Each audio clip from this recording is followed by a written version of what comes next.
Muy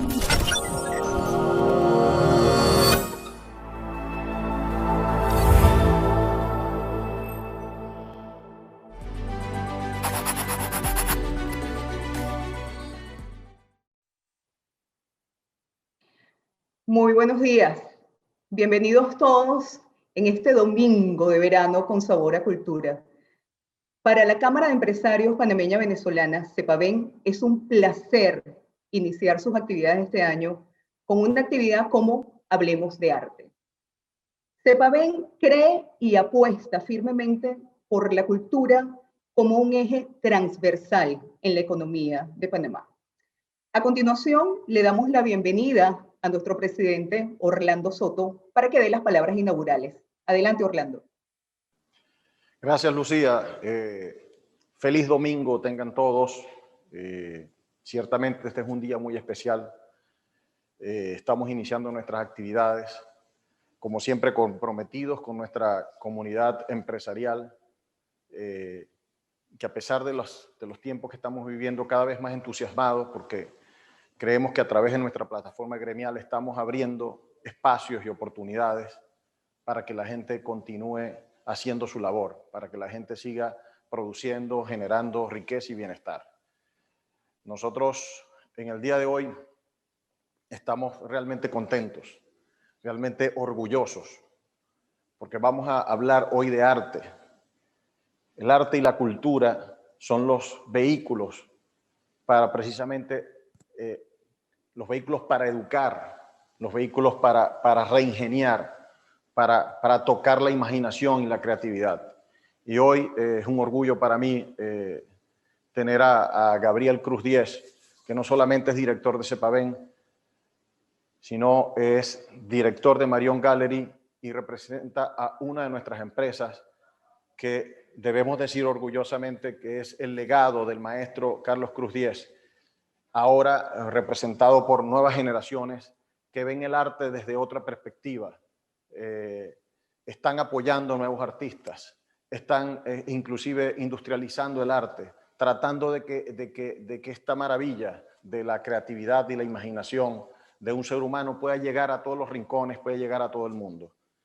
En eso consiste el día de hoy, hablar de arte, conectarnos no solamente con la palabra en sí, sino conectar con los sentimientos y las emociones que el arte trata de transmitir. Precisamente esto tiene una relación directa con la misión que tenemos nosotros como empresarios y como líderes de nuestra comunidad. Y esa misión es reingeniarnos, ser imaginativos, ser disruptivos y conectarnos con el mundo entero a través de la maravilla del arte. Quiero invitarlos a todos a que disfruten al máximo hoy esta información, este discurso artístico tan maravilloso que Gabo Cruz Díez nos va a brindar. Como siempre, mi abrazo para todos y créanme, es el año 2021, será un año de despegue, un año de buenas noticias, un año de fortalecernos y de seguir adelante, haciendo de nuestra plataforma gremial un lugar de convivencia, de producción y de bienestar para todos. Disfruten hoy hablando de arte con Gabo Cruz Díez. Para quienes conocemos Articruz, siempre es una maravilla, es un privilegio poder ver toda la colaboración en arte que se genera allí, toda esa maquinaria creativa y estupenda, además de colorida, que allí sale. Pero para quienes no la conocen, es impresionante ver sus caras de asombro cuando se dan cuenta lo que permite habilitar a artistas propios extranjeros para que de allí salgan prodigios. Con muchísimo orgullo y satisfacción les presento una miradita acerca de Articruz. Articruz es un atelier para artistas dedicado a la producción de obras de arte contemporáneo. Desde nuestro taller en Panamá, trabajamos con artistas de todo el mundo en la producción y restauración de obras, la asesoría técnica y artística, investigación de materiales, desarrollo de soluciones constructivas y manejo integral de su obra.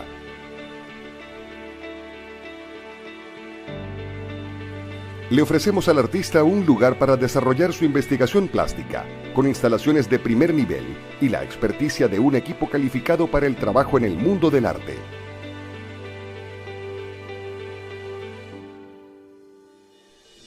Ponemos a su disposición todo lo que necesita para concebir, fabricar y promocionar su obra, y le ofrecemos los siguientes servicios: producción de obras de arte,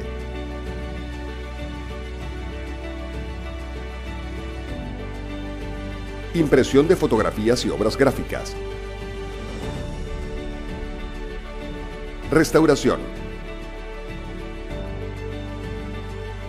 asesoría y representación de artistas,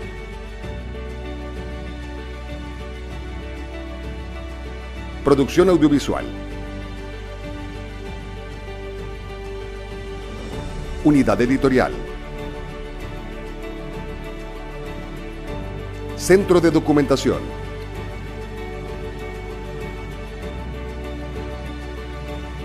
integración del arte en la arquitectura,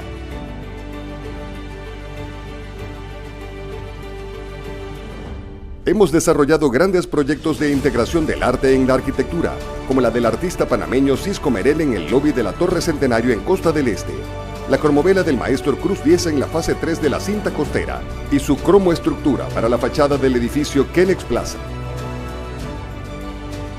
Formamos parte de un grupo de empresas dedicadas a trabajar por el arte y la cultura, que además de Articruz, está conformado por Marion Gallery, una galería de arte encargada de la promoción y comercialización de las obras de nuestros artistas junto a una red de galerías aliadas en distintas ciudades del mundo.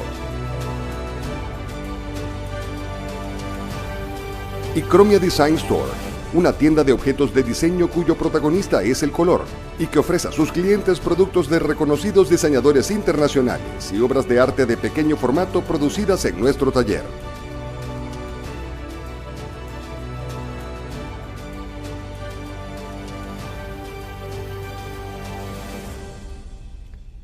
Nuestra familia ha crecido rápidamente y cada vez son más los artistas que nos escogen para hacer realidad sus proyectos.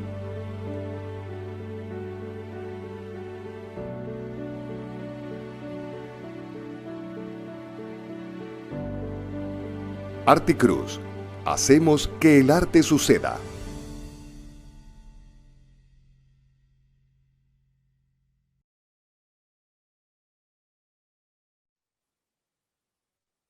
Sin más preámbulos, le damos la bienvenida a nuestro querido Gabo Cruz, socio fundador de Cepaven y líder de esta empresa familiar que han constituido una enorme garantía de provecho del arte, de la cultura, de consumo para el arte. Escuchar a Gabo siempre cautiva. Su conocimiento y pedagogía al momento de explicar el arte es inagotable. Las anécdotas que siempre nos cuenta en torno a las obras de las cuales van a hablar ofrecen el marco perfecto para entender mejor el momento y para saborear aún más todo lo que nos explica. Sin más, bienvenido Gabo, muchísimas gracias por acompañarnos. Adelante. La manera de concebir el arte, ¿no? Que siempre había sido pensado como contemplativo, y hubo una generación que modificó esta noción y lo propuso como participativo.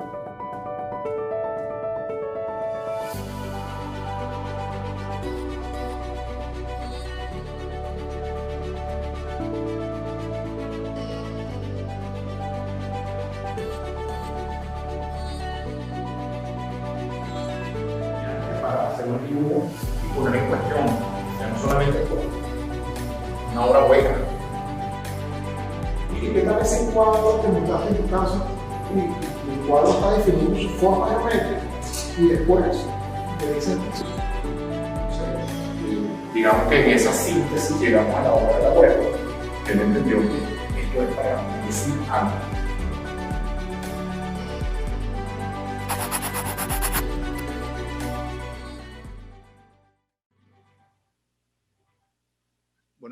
Buenos días, muchas gracias por acompañarnos en la mañana de hoy. Quiero que se sientan que están en Marion Gallery, que están haciendo un domingo cultural, que están visitando una exposición y que vamos a conversar sobre algunas nociones de arte como lo hacíamos en nuestros domingos normales antes de la pandemia en Marion Gallery. Yo les quiero presentar unas pequeñas reflexiones sobre el arte, sobre los artistas que representamos en Marion Gallery y un poco sobre el mercado del arte, para que nosotros como empresarios desde el siglo XXI, desde CEPAVEN, entendamos el rol del arte en nuestra economía. Les invito a que vean esta presentación que he preparado para ustedes.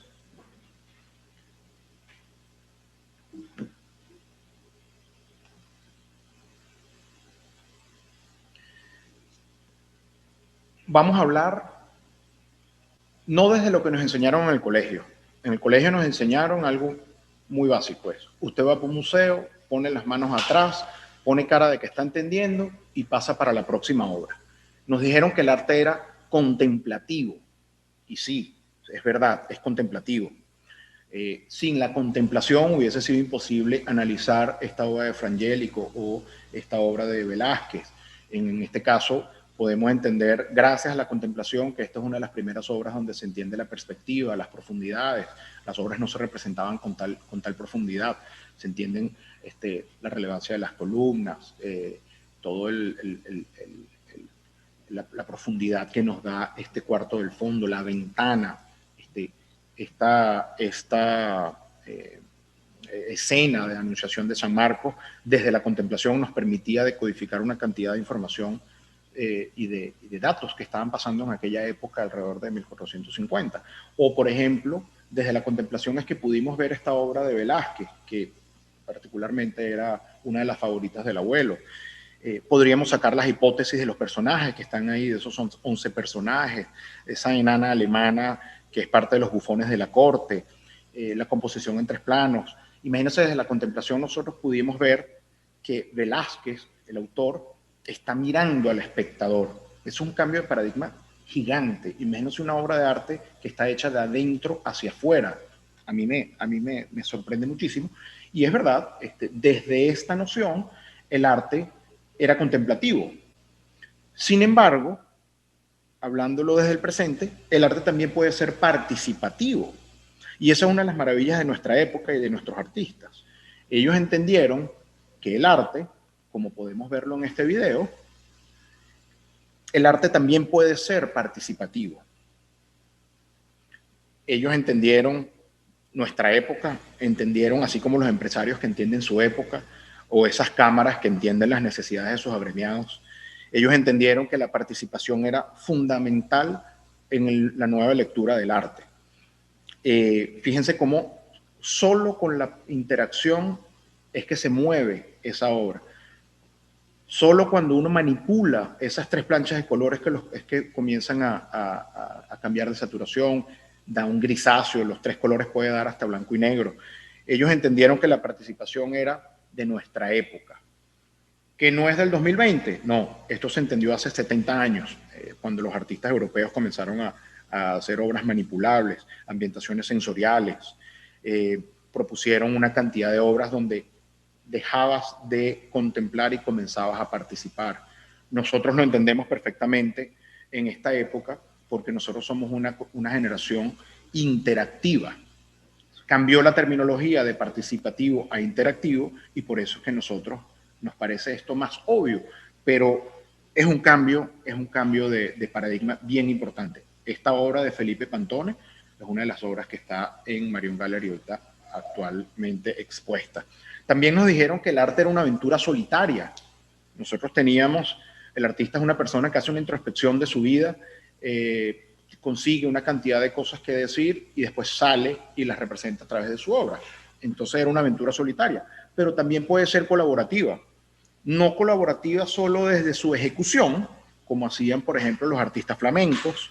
Los artistas flamencos, para ponerle un ejemplo, Rubens, que creo que fue el artista flamenco más importante, hizo más de 3.000 obras. Y estamos hablando que es una persona que vivió 63 años, trabajó 40 años y logró hacer 3.000 obras. Es imposible en esa época imaginarse 3.000 obras si no era a través de un taller colaborativo. Lo estaba comparando con las capacidades productivas de hoy y, por ejemplo, Rubens logró producir 2.2 veces más que nosotros en Articruz en 10 años. Imagínense el nivel tecnológico y de producción que tenían estos artistas por haber generado plataformas colaborativas. Picasso hizo entre 13.000 y 20.000 obras, o sea, hubo artistas muy prolíferos, ¿no? en su época, porque aceptaron que la colaboración era una de las opciones. Pero no solamente es la colaboración en la producción, también podemos pensarlo desde el discurso. En esta obra que estamos viendo, esto es una obra que entre Cisco y Pantone pensaron juntos. Ellos unieron sus lenguajes, entonces podemos ver, por ejemplo, la geometría de Cisco y parte del lenguaje de Pantone, como las tramas de impresión, la sustracción, el degradé. Tienen las características en la izquierda, tienen las características de la obra, sí, con su precio, porque nosotros también somos partes de un mercado. Los artistas son partes de un mercado y su generación está circunscrita en el mercado del arte, del cual nosotros los empresarios somos parte. Entonces, hay otra noción interesante que era, el arte no solamente es una aventura solitaria, sino también puede ser una aventura colaborativa. También nos dijeron que el arte era técnica, materiales, tradición, pero también puede ser innovación. En esta obra de un artista francés que se llama Nelio, podemos ver cómo Nelio está dibujando con una cortadora láser. Utiliza materiales sintéticos, brillantes, unos acrílicos que son naturalmente brillantes. Fíjense cómo utiliza el fondo de la pared como parte de la composición. Pone en cuestionamiento el tema del equilibrio, tanto en su composición, pero también en los materiales. Hay momentos que te genera ese vértigo, ¿no? Es decir, ¿cómo estará sostenido eso? ¿Será que este pequeño círculo soporta el peso del acrílico de arriba? Digamos que el arte también puede ser innovación, no solo en sus discursos, pero también por sus materiales y por su tecnología. Es de innovación porque es de su época. Esto lo ha podido hacer en carboncillo, pero ¿para qué? ¿Para qué utilizar las técnicas del pasado si queremos describir nuestra interpretación del presente? Es como que si quisiéramos escribir una novela, quisiéramos escribir Matrix, pero utilizáramos el esperanto como lengua para explicar ese fenómeno. Los artistas, así como los empresarios, tienen que ser de su época, tienen que utilizar los materiales y el lenguaje y la tecnología de su época para hacerse entender. Y yo creo que en este caso los artistas que nosotros representamos en la galería lo han entendido perfectamente.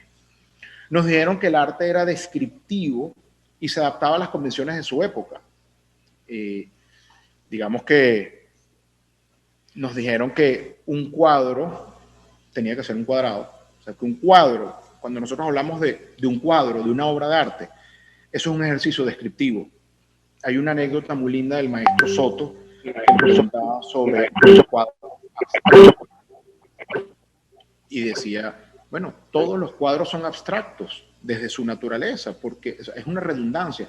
El cuadrado no existe en la naturaleza, con lo cual todos los cuadros son abstractos. Un cuadro, su forma era lo que describía una obra de arte, y en este momento nos damos cuenta que en el caso de Emanuel Moses pone en evidencia unas figuras que no son las convencionales.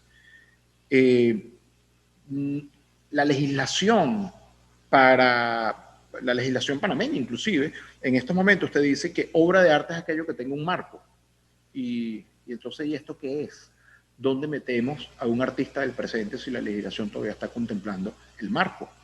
Claro, entiendo que la legislación en Panamá lo considerara así, porque decía, bueno, si el marco es elaborado, la obra era buena y el impuesto es alto. Es una manera como de poder echar, ¿no? Pero, ¿qué sería esta obra? Una obra que tiene una figura vegetal, una obra que trabaja con las profundidades y que está hecha con nuevas tecnologías. Él se adapta al contexto, como nosotros los empresarios nos adaptamos a nuestra época. Yo creo que esta obra nos deja mucho que reflexionar sobre un cambio de paradigma, sobre, bueno, las obras no necesariamente tienen que ser lo que decía la norma, ¿no? Esto está hecho, fíjense que esto está pintado con pintura automotriz en una cabina de pintura, la figura está hecha con un router acompañado por una computadora, o sea, el tema tecnológico en las obras que se producen en Articruz y donde acompañamos a los artistas para que describan un poco lo que tienen que decir, bueno, dan este tipo de resultados, ¿no? Pero ahora si nos vamos hacia la escultura, por ejemplo, la escultura es un objeto que genera una experiencia estética, al menos así nos las definían. Dice, pero ¿qué más podría ser entonces una escultura? Aureliano Parra, en este caso, selecciona unos materiales como el metal, antes utilizaba post-it, trabaja de manera semi-industrial, se encarga de hacer transparencia, pero con unos materiales que son sólidos y opacos. Es una obra, es una escultura de pared, es una escultura que ya no tiene esas 9 lecturas que te recomendaban en las academias de arte, donde decían, bueno, las esculturas de Gian Bologna son maravillosas porque tú caminas alrededor y tienes hasta 9 puntos para poder decodificarlas. No, esto está de pared. Entonces, aquí yo me pregunto, y les hago la pregunta a ustedes en su casa, ¿cómo interpretarían ustedes esta obra? ¿Qué más podemos decir de esta obra? El arte nos hace reflexionar sobre si estos son los soportes convencionales, sobre qué habrá estado pensando el artista en este momento. Somos los espectadores quienes le damos la decodificación a las propuestas de los artistas. Si somos el espectador, si el espectador es fundamental a la hora de decodificar el arte, entonces estamos como en una relación de comunicación. Estamos en una relación donde hay un mensaje, hay un canal, hay un emisor, hay un receptor. Y entonces esto nos lleva a una de las definiciones que me gusta más, que a mí me gusta más del arte, que es esta. Es el arte es el más bello y eficaz medio de comunicación que ha inventado el hombre. Sí, esto lo decía el abuelo a cada rato, con esa sonrisa que ustedes reconocen y los que lo conocieron lo reconocen perfectamente, porque para él, eso era el arte. Era un mecanismo que el hombre utilizó para comunicarse. ¿Cómo se comunicaba? Primero conociendo el pasado, interpretando el presente y modificando el futuro. Como lo hacen los empresarios, como lo hacen los emprendedores, como lo hace nuestra época. Pero entonces, así como el arte es comunicación, bueno, el arte también es mercado. El arte tiene data, estadística, indicadores, plataformas, tiene especialistas, tiene influencers, tiene una cantidad de cosas. Y también tiene a los coleccionistas. Y aquí me detengo un poco porque parte de las obligaciones que nosotros tenemos en Marion Gallery es generar coleccionistas. Darle la oportunidad a las personas para que coleccionen. Coleccionen desde el punto de vista historicista, para que dejen testimonio de que existieron, de que ellos existieron en su época. Nosotros tenemos todos para que eso suceda. Fíjense, la data es infinita. Nosotros sabemos hoy en día que Da Vinci era vegetariano. Nos sirve, no nos sirve, poco importa, pero hasta eso sabemos. Sabemos quiénes son los que utilizan Instagram, sabemos quiénes compran en Instagram, sabemos cuál es el porcentaje, cuáles son las edades de la gente que compra en Latinoamérica o en Estados Unidos. Sabemos cuáles son las plataformas que tienen, las galerías que tienen plataformas online. Pero el tema del coleccionismo es fundamental, porque yo, por ejemplo, me pongo a ver en qué me diferencio yo de mi bisabuelo si los dos tenemos una foto en color, si los dos utilizamos un código vestimental similar. Tenemos 8 siglos viendo la arquitectura similar, París está igualita hace 100 años. ¿Cómo me diferencio? ¿Cómo dejo testimonio de que yo existí? Eso lo podemos lograr a través del coleccionismo. Y eso es un llamado maravilloso, me parece un llamado muy poético de decir, mira, coleccionar es dejar testimonio de que yo viví en mi época. Después de la pandemia, ya lo que falta es que lleguen los marcianos. Imagínense que llegan los marcianos y dicen, ¿cómo sé yo que esta persona vivió en su época? Si mira, tienen unos zapatos y tiene una camisa y tiene más o menos lo mismo que tenía otro señor, pero que supuestamente nació 120 años antes. Digo, el arte es uno de los elementos que podría decirle a esos marcianos, mira, él perteneció a este periodo de tiempo. Y eso me parece maravilloso, me parece espectacular, porque quiere decir que el arte necesita testigos y nosotros, los coleccionistas, somos los testigos de nuestra época. Pero los artistas también entendieron que como ellos son de su época y pertenecen a un mercado, entonces ellos hicieron obras adaptándose a esos mercados. No solamente decían lo que querían expresar a través de su investigación y a través de su interpretación del presente y de su mundo, sino que hicieron ediciones limitadas. Los artistas, así como las empresas, se adaptaron a su presente, se adaptaron a su mercado. Esto es una obra, es una edición que el abuelo decía, bueno, habrá un momento donde la gente no podrá adquirir mi obra única porque será muy costosa. Entonces yo tengo que hacer ediciones limitadas, tengo que hacer unas obras que el precio sea diferente, tengo que hacer serigrafías. Cisco tiene que hacer gráficas, no solamente su obra única, no solamente la obra espacial. Entendieron que podían hacer alianzas estratégicas con marcas. Esto es un proyecto muy lindo que a mí me hace pensar mucho sobre el mundo empresarial. En este caso con el viñedo Tazu, que es un viñedo del norte de España, Guillermo Penso entendió que el arte y la industria y la empresa podían unirse y le pidió al abuelo que diseñara una etiqueta para sus vinos.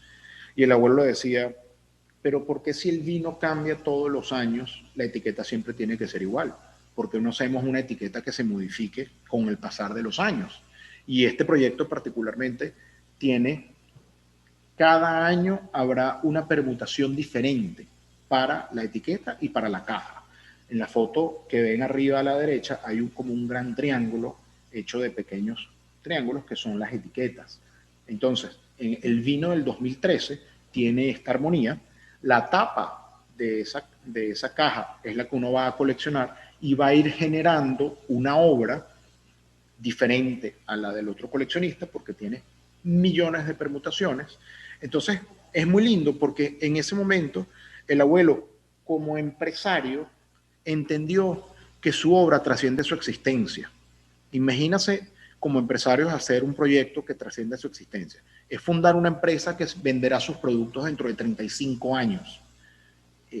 Es revelador, ¿no? Es decir, voy a inventar un producto que probablemente no se venda hoy, no se consuma hoy, pero que va a ser vigente en el 2043. Eso es maravilloso. Eso nos habla muy bien de los artistas y de su capacidad de trascender. Entendieron que podían trabajar con los objetos utilitarios, como hace el maestro Barrios en esa mesa, que desarrolla su discurso a través de una mesa. Y aquí hago un inciso. Los artistas entendieron que los iban a copiar y los iban a falsificar. La mayoría de las cosas que ustedes ven en Instagram no son nuestras. Ni las cholas, ni las toallas, ni el tapete de entrada, ni las tazas, ni las bubucelas, ni el cuatro, ni las mascarillas, nada de eso lo hacemos nosotros. Pero entendemos que la gente se apropió del discurso para hacer sus productos. Eso será otra discusión sobre si es ético o no, pero ponemos el ejemplo de un artista que se asoció con una marca de productos derivados para hacer, en este caso, las alfombras. Esto es algo que se adapta a su época. Nani Marquina lo hizo con Nani Chillida, muchos artistas han intervenido, objetos utilitarios, pero lo que quiero darles es el contexto de cómo el artista desarrolla su discurso, cómo el artista se adapta al mercado, cómo el artista se adapta a los objetos de su época para desarrollar y para transmitir su único mensaje. En el caso de Cruz 10, que el color es un elemento inestable, que el color es algo que se modifica en el tiempo y en el espacio real, que la interacción del espectador es fundamental para que el color se genere. Él tenía muy claro cuál era su discurso y entendió su época desde los materiales de la tecnología, pero también desde los productos que acompañaban a su época. Pero los artistas inclusive fueron más allá. Los artistas se apoderaron de su ecosistema. O sea, se aventuraron a conquistar su ecosistema, que es el espacio público. Yo me imagino, por ejemplo, si yo tuviese un producto, una marca de bebidas, y yo quisiera venderla ahí en Los Ángeles, enfrente del Walt Disney Concert Hall, y digo, bueno, tendría que ser un buhonero, porque ¿cómo muestro yo mi producto en todas las latitudes? El arte te lo permite. Fíjate que en este caso unos pasos peatonales le permitieron al abuelo a intervenir un espacio que no era naturalmente para el arte. Él se apoderó de los pasos peatonales, que era un código súper estructurado y que pensamos que nunca se iba a modificar, y el arte pudo modificarlo. Digamos que en la obra que tienen arriba a la derecha en el Smithsonian, una pregunta que nos hacemos a menudo: ¿cómo hacer una frontera incluyente? No es haciendo un muro, es a través de una obra de arte. Esa obra que ustedes ven ahí arriba, a la derecha, eso era una de las fronteras entre Panamá y Estados Unidos. Y le preguntaron al abuelo, ¿cómo convertimos este símbolo de rechazo, de separación, de muerte, en algo incluyente? Y entonces el arte fue uno de los vehículos para lograr esto. Esto es una obra que se terminó en el 2018 y es maravillosa, está al lado del Museo de Arte Contemporáneo aquí en Panamá. Pero, por ejemplo, Kennex, que es un ícono de la ciudad, el artista no solamente ayudó a resolver las necesidades constructivas de un estacionamiento. Un arquitecto vino y le dice al abuelo, maestro, yo quiero hacer una obra aquí. Ok, ¿qué hay ahí? Un estacionamiento. ¿Cuáles son las características de un estacionamiento? Tiene que ser ventilado, tiene que ser con unos tubos de aluminio, y tiene que estar pintado como un carro para que no se dañe. Ok, entonces el artista lo diseña y se adapta a las necesidades de su lugar. Como se adaptó Cisco Merel a las necesidades de hacer una piscina. ¿Cómo se hace una piscina? Bueno, con los mismos mosaicos y el mismo artesanado de todas las piscinas. Entonces, aquí me parece muy interesante porque digamos que el arte se adapta, y esto es un llamado a los emprendedores. ¿Cómo nos adaptamos a nuestra época? ¿Cómo nos adaptamos al empresariado, al artesanado, a los materiales, a nuestro ecosistema? El arte tiene una capacidad de adaptarse maravillosa. Nos da la posibilidad de hacernos nuevas preguntas. Yo digo, ¿cuál es la diferencia de un restaurante y otro? Tiene, bueno, sí, el mismo bistec, la misma lechuga, la misma ensalada. ¿Por qué son diferentes? O sea, ¿qué le agregamos nosotros como empresarios a nuestros productos para que sean verdaderamente diferentes? ¿Cuántas personas no se recuerdan ir a tomarse una cerveza en el León, allá en Caracas, que era el lugar donde estaba la obra de Rafael Barrios? Generamos iconografía a través del arte, así como los restaurantes generan iconografía a través de algo más, de esa magia que ustedes le agregan a sus productos. Sucede similar con el arte. Quiero volver al tema del mercado, porque el mercado me parece fundamental y yo sé que aquí a los empresarios les interesa mucho este tema. Imagínense que en el 2018 el mercado del arte significó 67.000 millones de dólares. 67.000 millones es una barbaridad. No sé, son 12 veces lo que costó la ampliación del canal. O sea, ¿se imaginan ese número? Si este año, ahorita que acaba de comenzar, se vendió una obra de Botticelli en 92 millones de dólares y Panamá invirtió 56 millones de dólares comprando vacunas. O sea, ustedes se imaginan la dimensión del arte.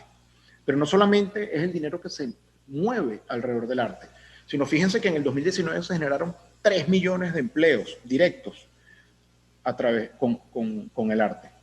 3 millones a mí me suena muchísimo, pero si se los comparo con Amazon, Amazon tiene casi 800.000 empleados. ¿Ustedes se imaginan entonces qué significan 3 millones de empleos directos? O que de repente 310.000 empresas generaron negocio con el arte, solo en el 2019.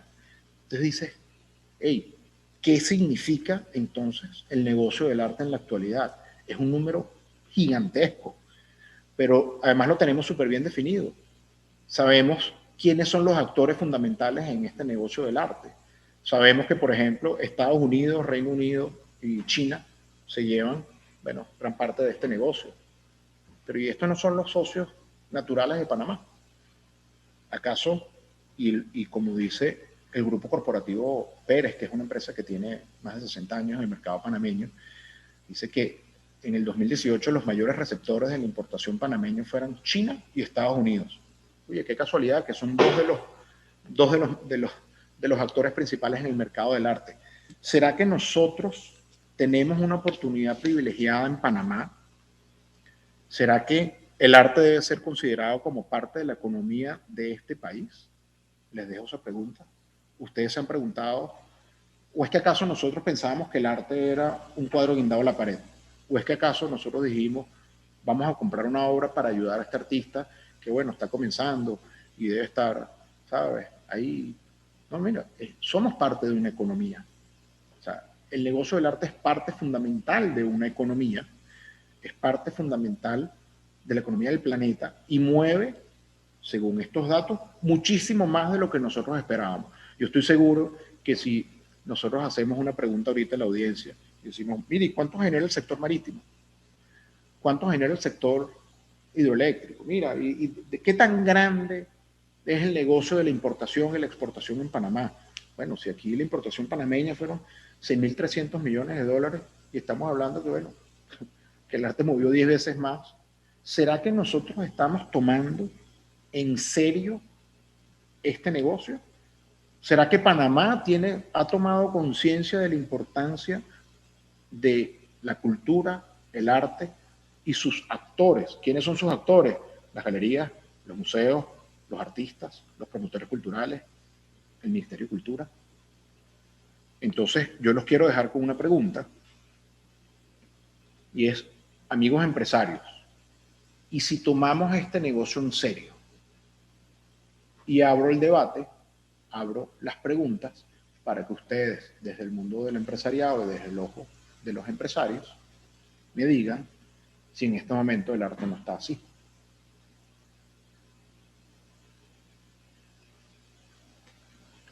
Gracias, y les concedo a ustedes la palabra.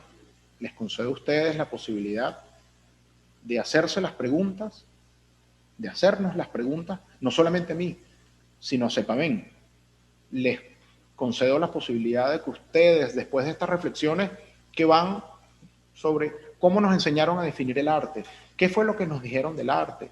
Bueno, esto era maravilloso, esto era contemplativo, con cara de que estás entendiendo. No, bueno, el arte también era contemplativo, el arte también era innovación.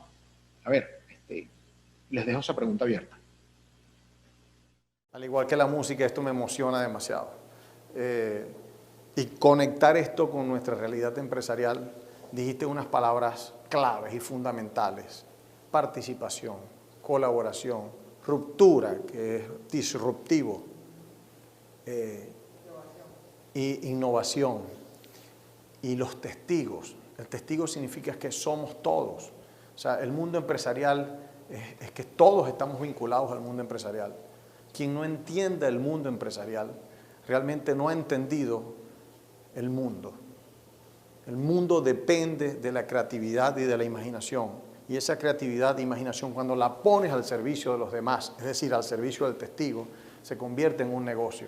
El único camino para generar bienestar es generar riqueza. Y nosotros somos los capitanes de eso.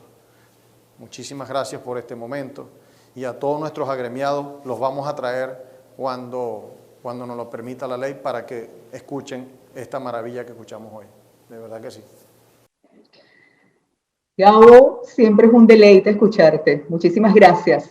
Pero como esto se trata de una conversación, le pedimos a nuestra audiencia que por favor por el canal de chat hagan las preguntas que quieran hacerle a Gabo, y estamos entonces en espera de sus respuestas. Gracias nuevamente por acompañarnos. Yo, por ejemplo, me pregunto, Gabo, cuando ustedes han tenido una intervención con algún elemento artístico en una empresa, cuando han intervenido bancos o un paso peatonal o en algún instituto, bien sea público o privado, ¿cuál es el efecto de eso en los colaboradores? ¿Cómo se comporta la gente después? Ustedes deben tener muy buenas referencias sobre eso. Sí, efectivamente, y por eso colocaba brevemente un par de obras integradas en la arquitectura. Está comprobado que el arte en el espacio público genera paz social. Eso ya es una certeza. Los lugares donde la gente convive rodeada de arte, la gente se comporta de una manera diferente.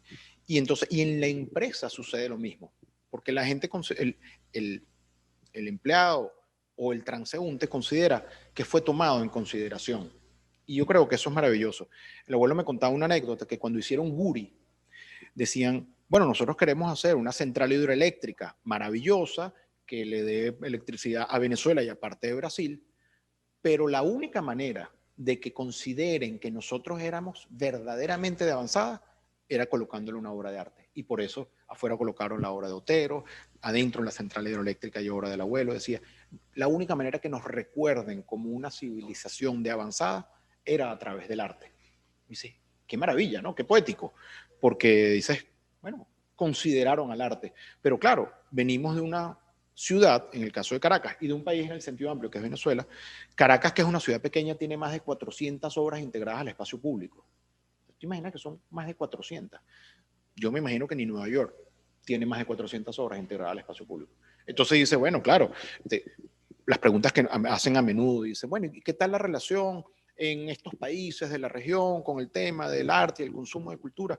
Bueno, a menor coleccionismo, mayor miedo hay de consumir cultura. Mayor miedo hay de entrar a una galería, de ir a un museo. Entonces, claro, porque resulta que la gente bueno, tiene sus frenos, y son unos frenos naturales. ¿Por qué en Venezuela eso no sucedía? Porque estabas rodeado de arte. Tú te montabas en el metro, veías una obra de arte. Salías del metro, veías una obra de arte. Te ibas a tomar una cerveza y estabas enfrente de un barrio. Te cruzabas los paseos peatonales y era una obra. Bueno, de manera natural tú estás curado. Sí.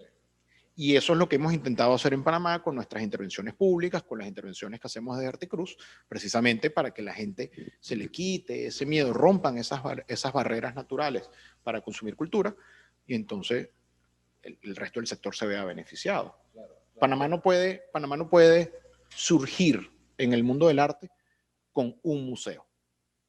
Panamá es un país que tiene un museo exclusivo de arte. Bueno, así no podemos, ¿no? ¿Qué vamos a hacer al respecto? Fíjate que yo viví una experiencia ahora recordando en una empresa, bueno, de un amigo común de carácter financiero, que la ambientación en sus oficinas tiene muchísima intervención de arte. Y a mí me tocó en esa empresa ser conferencista y speaker varias veces de carácter motivacional con sus empleados, con sus colaboradores. Y es impresionante cómo, cómo el arte en la empresa cambió la armonía del equipo de trabajo. O sea, cómo la gente se volvió más amigable, se volvió un equipo mejor engranado, y cómo ellos comenzaron a apreciar el arte. Pero es que lo interesante es que el aprecio por el arte tiene una relación directa con el aprecio en el humano en sí. Y eso es lo que estamos buscando. Disminuir violencia, disminuir conflictos. Y lo que queremos es precisamente generar armonía y que las cosas fluyan. Y el arte es un mecanismo definitivamente para eso. Porque ahí se vivió. Totalmente. Y cuando digo lo del museo, cuando pregunto qué vamos a hacer, lo digo porque sé que hay una persona conectada que admiro muchísimo, que es Alexandra, y me gustaría, si es posible, darle la palabra para que ella no pregunte, porque las preguntas de ella son candela, sino para que más bien nos comente qué es lo que vamos a hacer. Buenos días a todos y a todas, muy emocionadas de escuchar todo esto que acabas de compartir, Gabo, que yo también soy una gran admiradora del trabajo que ustedes hacen y sobre todo cómo han logrado combinar, porque yo diría que para mí Articruz es una empresa de innovación social y es uno de los enfoques que estamos tratando de asumir desde el Ministerio de Cultura. Es esto de que si alguien aquí juega billar, que la cultura es la bola blanca. La cultura es la bola blanca que justamente genera paz, que genera integración, que genera memoria, que genera economía.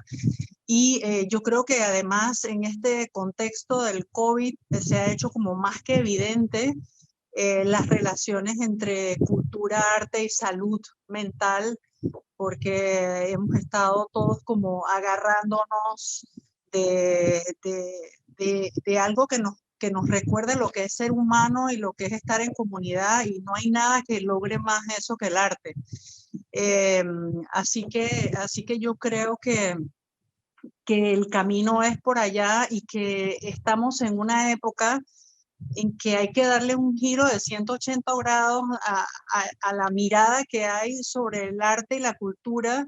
Ya no, yo siempre digo, ¿no? Que la tienen un poco como en la gaveta de Hello Kitty, sino como una herramienta para el desarrollo sostenible, para el desarrollo humano y también para soñarnos qué país queremos ser a futuro, ¿no? Había un pensador en uno de estos congresos iberoamericanos de cultura que decía que el país que solo pensaba que había que pensar en el crecimiento económico llegaba al futuro sin acordarse de qué país quería ser.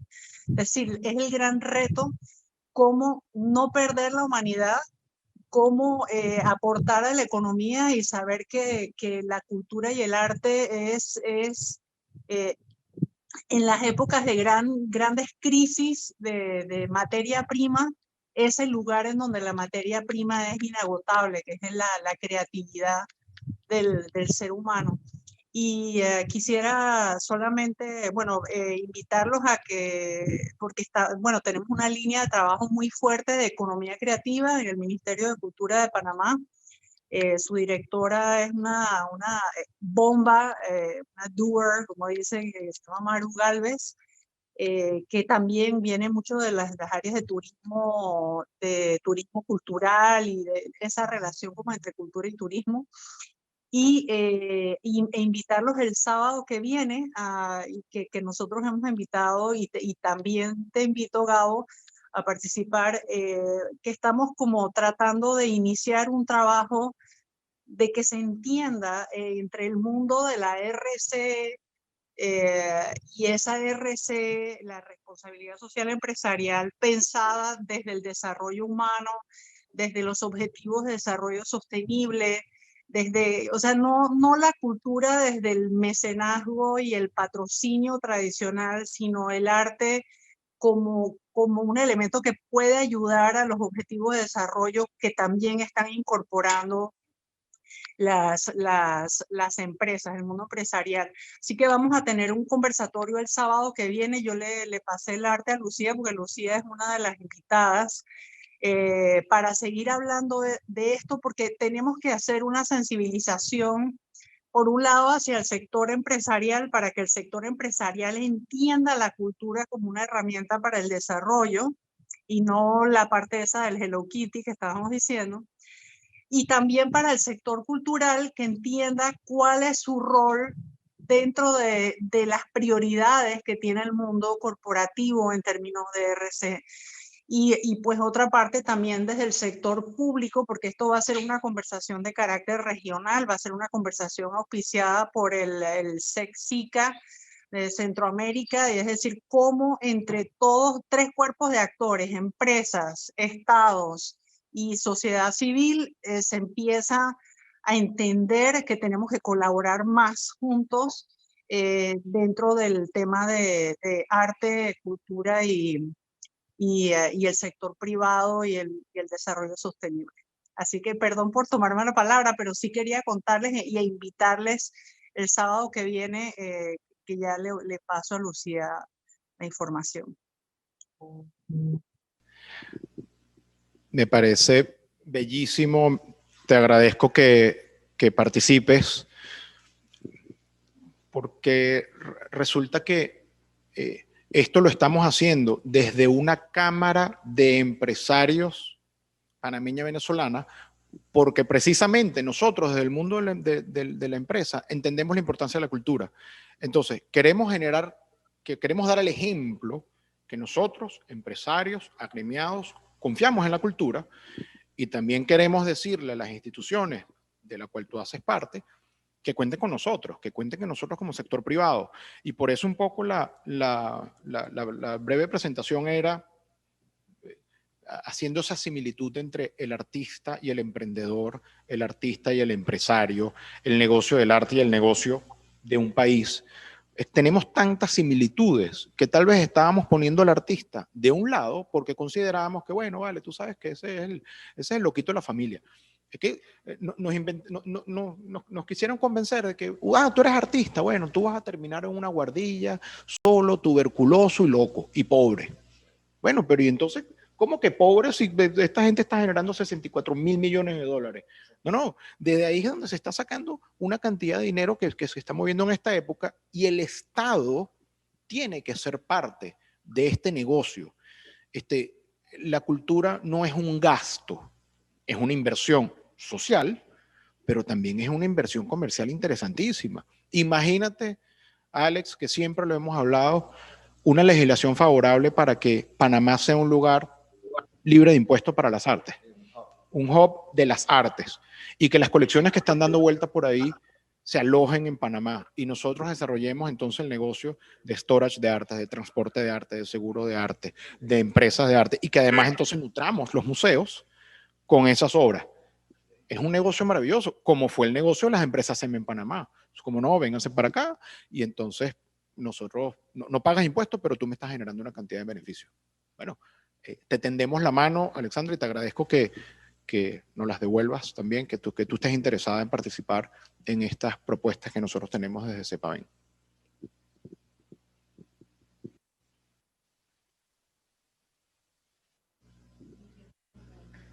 Lucy, te oímos con las preguntas. Así. Fíjate, no sé cómo vas a hacer, Gabo, pero de verdad que estas preguntas, aparte de estar sumamente interesantes, son muy variadas. Así que yo creo que vas a hacer un esfuerzo en poder resumir realmente la respuesta, ¿no? Pero en principio hay una pregunta que te hacen acerca del porcentaje de Articruz que es mercado internacional. El mayor negocio se hace afuera. No tengo el porcentaje, pero te aseguro que gran parte de lo que nosotros hacemos, queriendo o sin querer, lo comercializamos fuera. ¿Por qué? Porque es afuera donde hay mercado, no porque sea más conveniente. Es sencillamente eso responde a un mercado.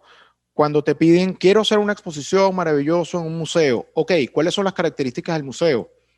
Tales y cuales. ¿La podemos hacer en Panamá? No, no la podemos hacer en Panamá. Bueno, la hacemos fuera, pero la hacemos desde Panamá. Hay un ejemplo de una exposición muy linda que se hizo en Savannah, Georgia, y después en Miami, que se llama Chroma, que se hizo con la Universidad de SCAD, una de las mejores universidades de arte en Estados Unidos.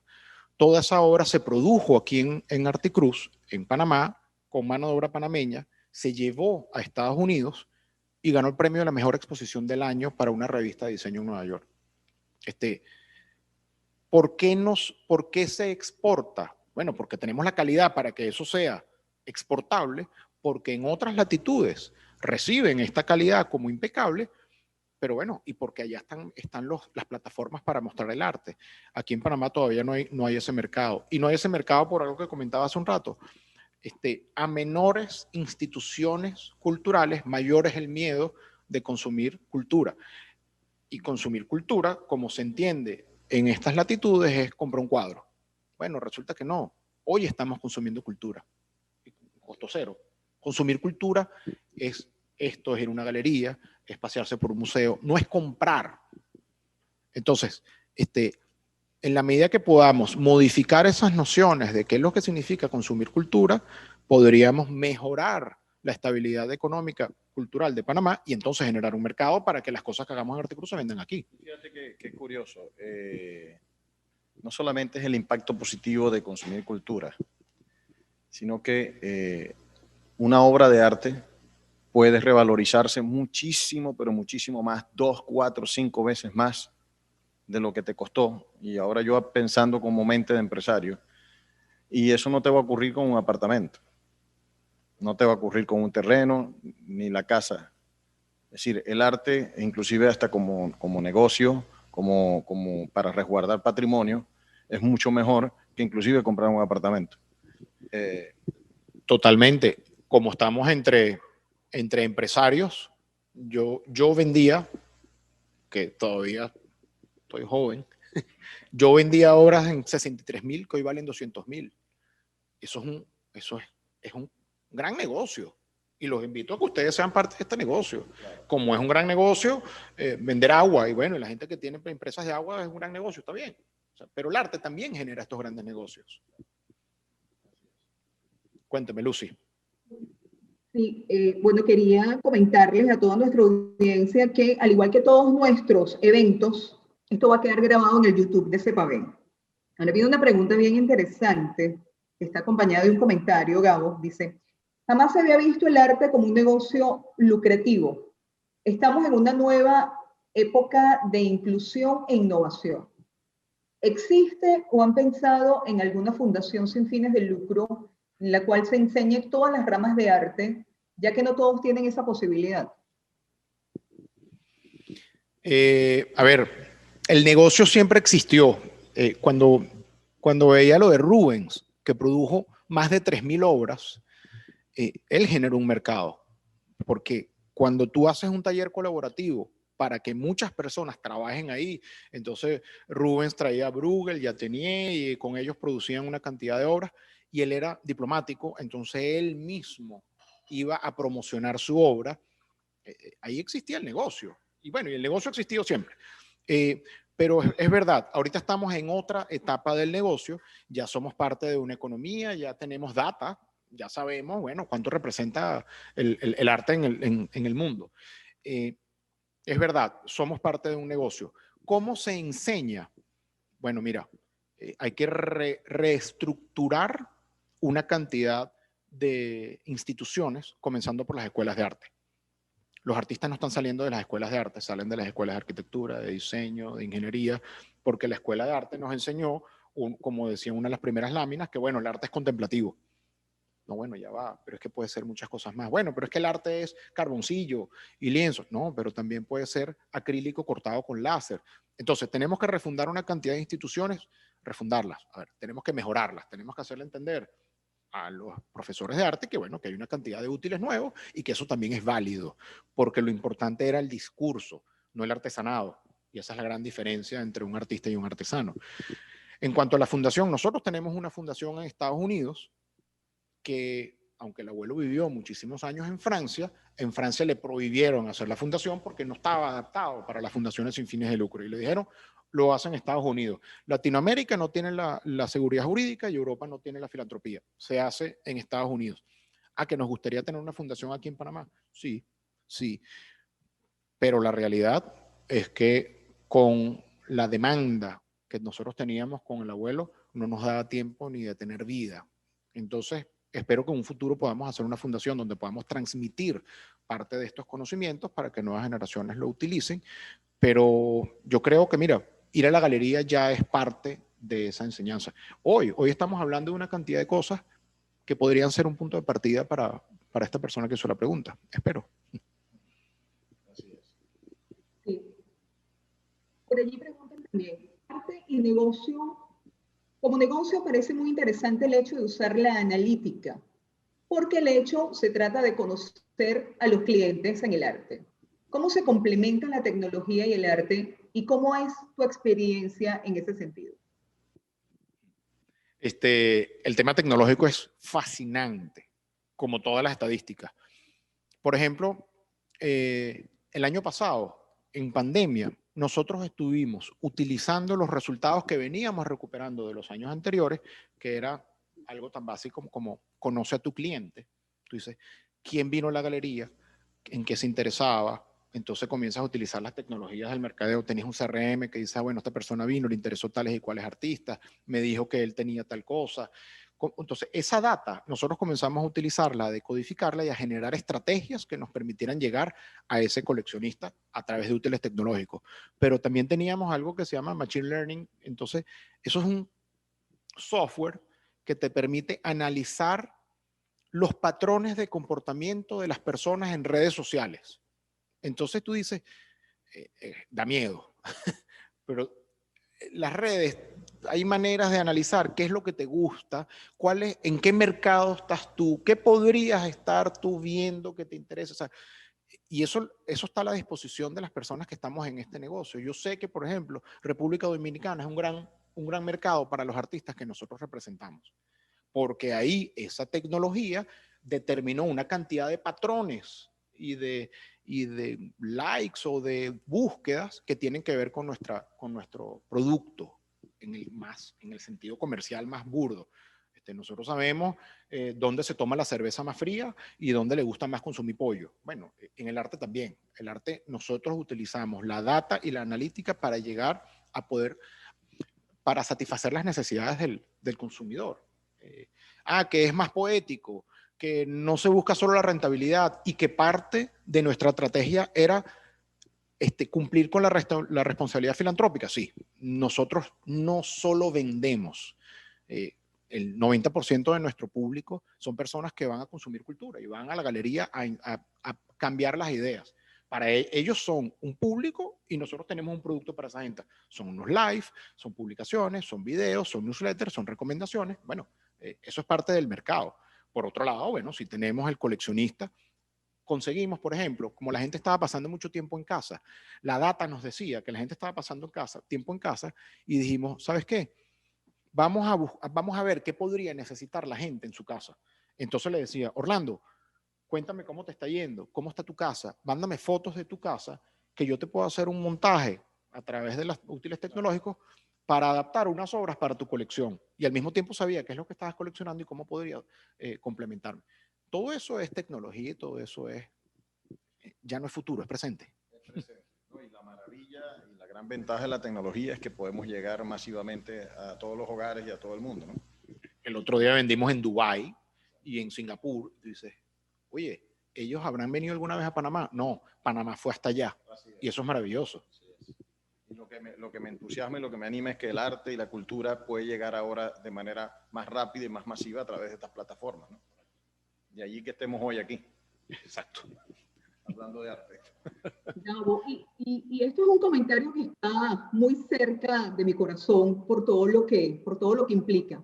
Y es precisamente una solicitud para que nos narres un poco de la experiencia de ese empleado que ustedes tienen en Articruz, que es soldador y que descubrió su vena artística gracias precisamente a todos los trabajos que ayudaba a materializar. Por favor, ¿nos puedes contar un poco?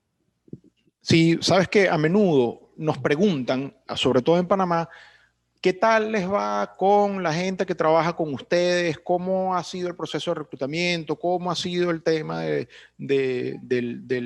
trabajador panameño? Y nosotros nos ha ido de maravilla, porque, a ver, yo tengo que capacitar a la persona que viene a un politécnico y al que sale de la Sorbona. A todas las personas que trabajan en nuestros talleres aquí o en París tienen que ser capacitados para este oficio tan específico. Entonces tienes la posibilidad de transmitirle la información adecuada. Sucedió con Edison Pitti, un muchacho de Chiriquí. Él llegó para trabajar en herrería, él aprendió a soldar en un politécnico aquí en Panamá y su vida iba a ser alrededor de la soldadura. Llega a Articruz, comienza a trabajar para las necesidades nuestras, que era soldar obras del abuelo, de Rafael Barrios, bueno, lo que hacía falta, digamos, en este proceso casi industrial, ¿no? Y se da cuenta que con sus skills técnicos, o que con sus habilidades, él podía decir algo más. Entonces él dice, ¿sabes qué? Yo me doy cuenta que yo tengo algo que decir, lo que pasa es que no sabía cómo decirlo. Entonces utilizó sus habilidades técnicas, que en este caso era la soldadura, para hacer su propio discurso.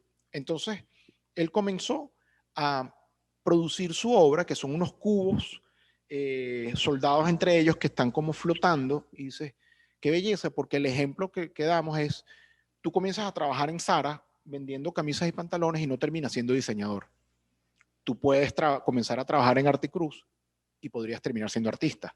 Jesús Ojeda es otro caso, un joven colaborador que comenzó trabajando en la cabina de pintura, lijado y tal, y comenzó a hacer su propia obra.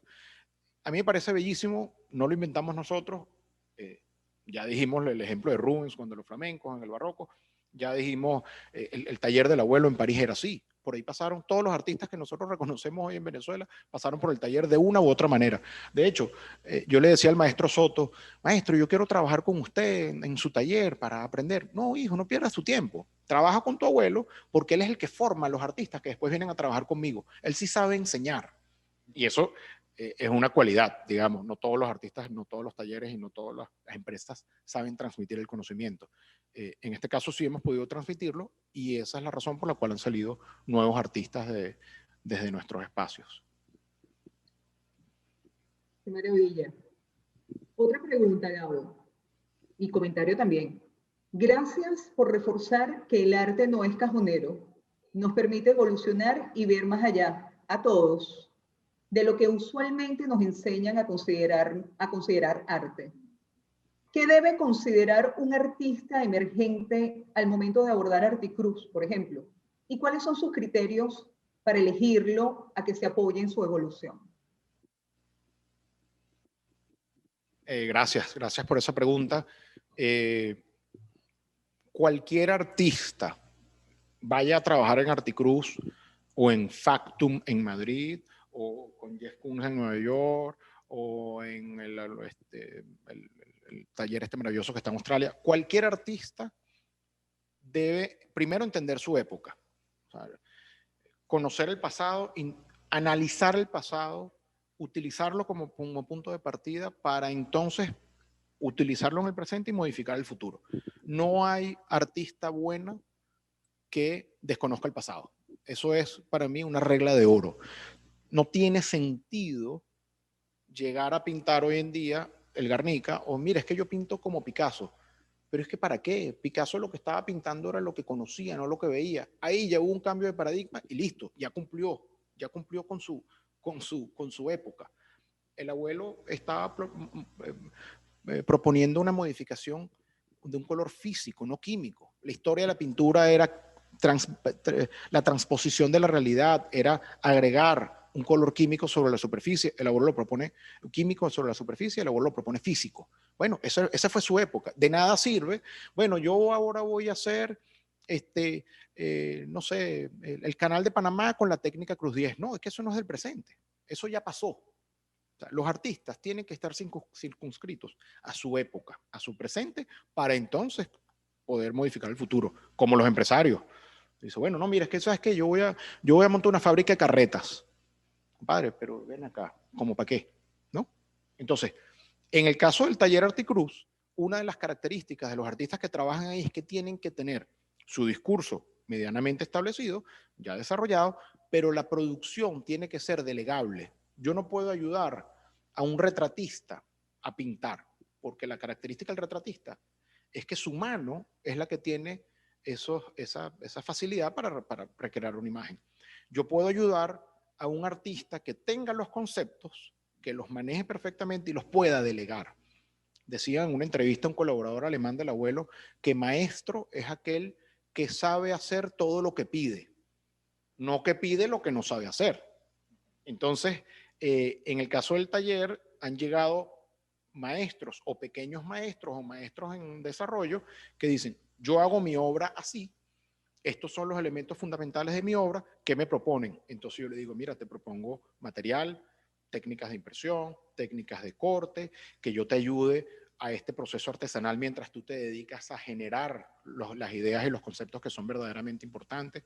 El abuelo lo entendió, él dice, mientras yo estaba cortando unas laminitas de plástico, la cabeza me iba a explotar llena de ideas y de colores y de proyectos.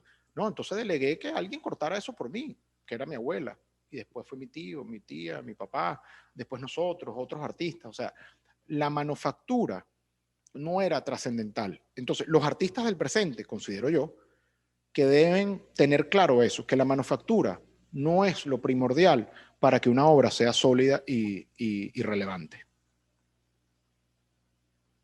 Perfecto. Oye, yo creo que nosotros vamos a tener, Orlando y equipo, que fomentar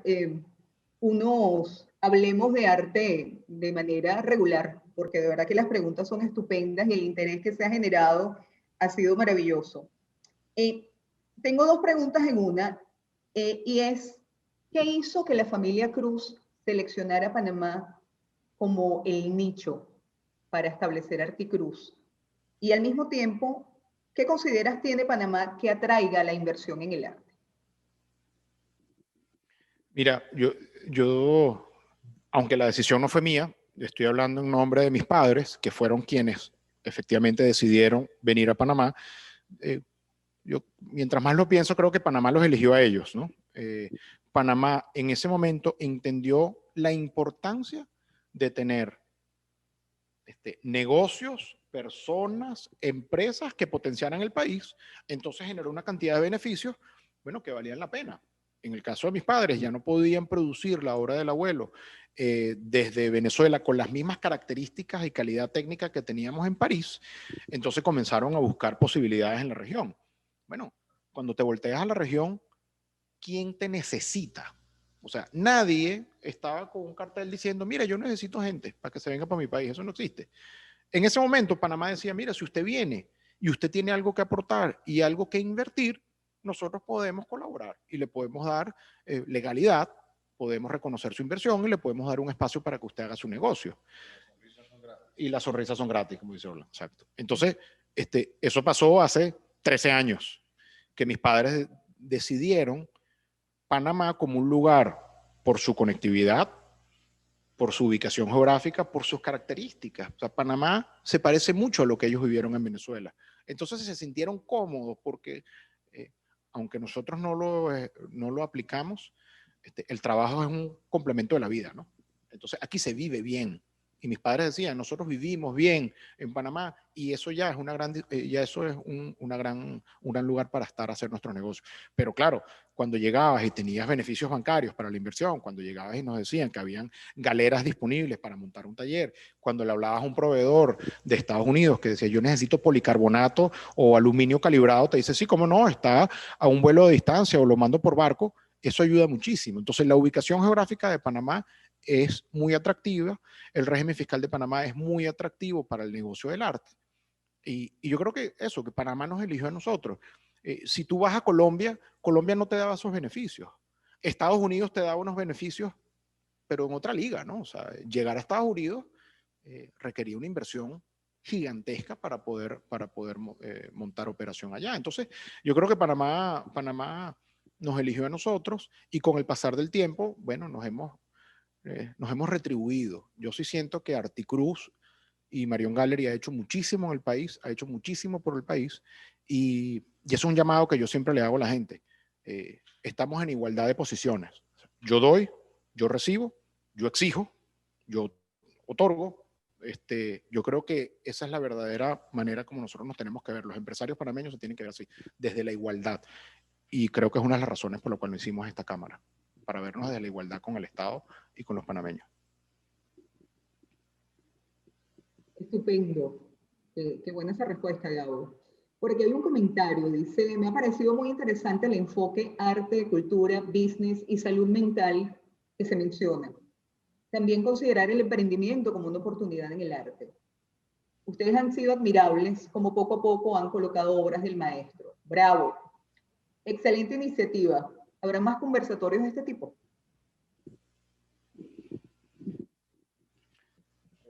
Sí. Bueno, sí, el próximo lo hace Orlando, porque aquí estamos hablando de mi negocio, que es el arte, cómo vive en Panamá mi negocio, cómo funciona los artistas como empresarios, el artista como emprendedor. O sea, esto tiene que ver con la cámara que nosotros representamos y nuestros agremiados podrían ser artistas, como podrían ser empresarios, como podrían ser emprendedores. Yo lo que creo es que es muy bonito hablar desde dentro de la empresa para que entendamos mucho mejor el negocio. Así que el próximo es tuyo. Sí, posiblemente.